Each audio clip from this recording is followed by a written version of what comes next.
خب احسان جان، ما دو نوع رنگ کارتون بیشتر نداریم، یک قهوه‌ای، دو سفید. بیا بابت متریالا صحبت کنیم.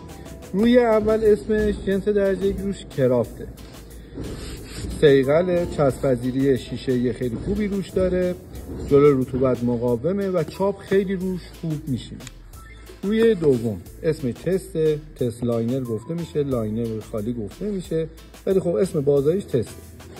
روش دندون مواد بازیافت هم توش استفاده شده، چسب‌پذیری خیلی ضعیفی داره و جلو رطوبت هم مقاوم نیست.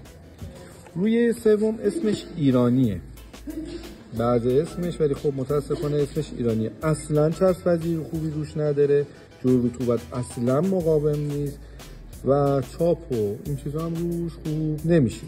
اونم بهتون بگم یا اپراتوری هستن که روی اینا معجزه هم میکنه.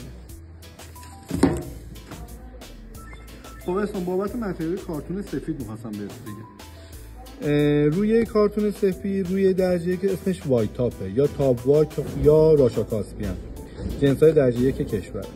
خب میخوام بابت اینا یه توضیح اساسی بهت بدم. همین روی درجه چسب‌پذیری شیشه خیلی خوبی داره، جلو رطوبت مقاومه و چاپ عالی روش میشینه.